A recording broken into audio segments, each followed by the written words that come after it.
Okay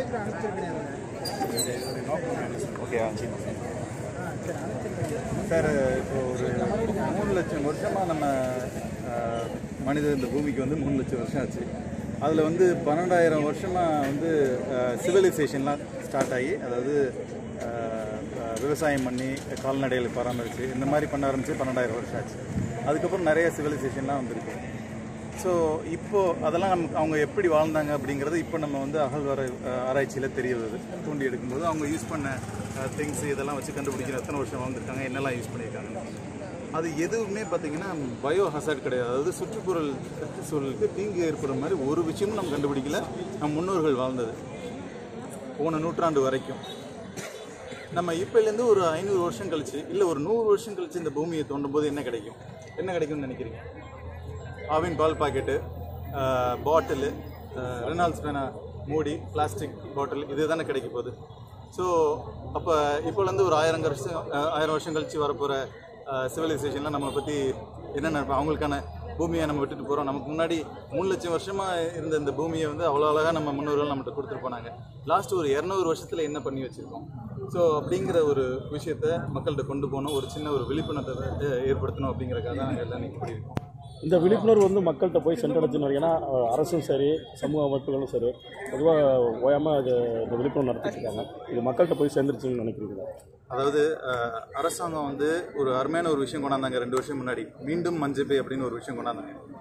but அது எந்த அளவுக்கு மக்கள்கிட்ட ரீச் ஆச்சுங்கிறது ஒரு பெரிய கேள்விக்குறி. ஏன் அப்படின்னா, அரசாங்கம் கொண்டு வரலாம் திட்டங்களை, பட்டு மக்கள் அதில் உடன்பட்டால் மட்டும்தான் அதை செயல்படுத்த முடியும். அரசாங்கம் மட்டும் முடிவு பண்ணி அது பண்ணிட முடியாது. மக்களாகிய நம்ம நினச்சா தான் அதை பண்ண முடியும். ஸோ இந்த விழிப்புணர்வு வந்து நம்ம அரசாங்கத்துக்காக இல்லை, ஏன்னா அவங்களோட பார்ட்டு அரசாங்கம் பண்ணிட்டு தான் இருக்காங்க. மக்கள் தான் பண்ணுறதில்ல. நம்ம தான் சாப்பிட்டுட்டு ஒரு பிளாஸ்டிக் பாட்டில் தூக்கி போடுறோம், பஸ்ஸில் போகும்போது ஒரு கூல்ட்ரிங்க் பாட்டில் வெளில தூக்கி போடுறோம். இதெல்லாம் நம்ம தானே பண்ணுறோம். ஸோ நம்ம ஒரு விழிப்புணர்வு நமக்கு கிடைச்சா தான் வந்து இதுக்கு ஒரு தீர்வு கிடைக்கும். இப்போ கொரோனா காலத்தில் கட்டுப்பாடு கொண்டு வரலாம், பயந்தாங்க எல்லாம் வந்து அது மாதிரி ஏதாச்சும் ஒரு கட்டுப்பாடு இந்த கட்டுப்பாடு மட்டும் நம்ம மக்களுக்கு தீர்வாகாது. அது உயிரை காப்பாற்றின்னு ஓடினாங்க. நம்ம கட்டுப்பாடு ஏற்படுத்திக்கிட்டாங்க. அப்போ அந்த மாதிரி இதில் வந்து நம்ம எல்லாத்துக்கும் இந்த மாதிரி நிறைய விழிப்புணர்வை ஏற்படுத்தணும். ஒரு சில விஷயங்கள் மட்டும் நான் சொல்கிறேன், அதுலேயும் உங்களுக்கு தெரியும். இப்போ பாருங்கள், இது வந்து ஒரு சாதாரண கூல்ட்ரிங்க்ஸ் பாட்டில் தானே. இது மக்கி மண்ணாகிறதுக்கு எத்தனை வருஷம் ஆகும்னு நினைக்கிறீங்க? 450லேருந்து 500 வருஷம். இந்த பாட்டில் மக்கிறதுக்கு 500 வருஷம். குழந்தைங்க யூஸ் பண்ணுற இந்த டயப்பர், இது மக்கிறதுக்கு எத்தனை வருஷம் ஆகும்னு நினைக்கிறீங்க? 450 வருஷம். இது வந்து ஒரு பாட்டில். இந்த பாட்டில் வந்து மக்கிறதுக்கு 1 மில்லியன் இயர்ஸ் ஆகுங்கிறாங்க. 1 மில்லியன் அப்படின்னா 10 கோடி வருஷம் ஆகும் இந்த பாட்டில் மக்கறது. ஸோ இதை வந்து, ஆனால் இதை குப்பைத்தொட்டியில் போட்டோம்னா இதை எடுத்துகிட்டு போய் ரீசைக்கிள் பண்ண முடியும். ரீசைக்கிள் பண்ணி யூஸ் பண்ணலாம்.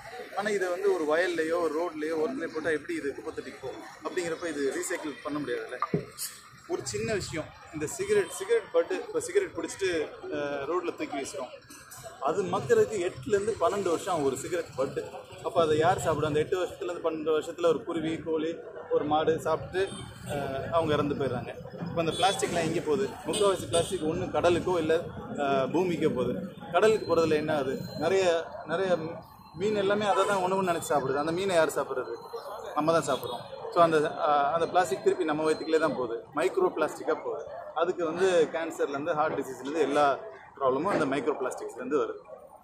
ஸோ இந்த அவேர்னஸை க்ரியேட் பண்ணுறதுக்கு நாங்கள் அதை பண்ணிட்டுருக்கோம். இந்த மாதிரி தமிழ்நாடு முழுவதும், நம்ம நாடு முழுவதும் நிறைய அவேர்னஸ் க்ரியேட் பண்ணுவோம். ஏன்னா நம்ம one of the biggest nation, fastest developing nation அப்படிங்கிறப்ப நமக்கு வந்து நிறைய இந்த பிளாஸ்டிக்கோட தேவை இருக்குது. அதை வந்து கரெக்டாக பயன்படுத்தினா தீங்கு விளைவிக்காமல் இருக்கலாம். ஏன்னா அரசாங்கம் வந்து இதை ரீசைக்கிள் பண்ண ட்ரை பண்ணலாம். பட் அது நம்ம குப்பைத்தொட்டியில் போட்டால் தானே அவங்களால பண்ண முடியும். எங்கெங்கேயோ தூக்கி போட்டால் எப்படி பண்ண முடியும்? தேங்க்யூ.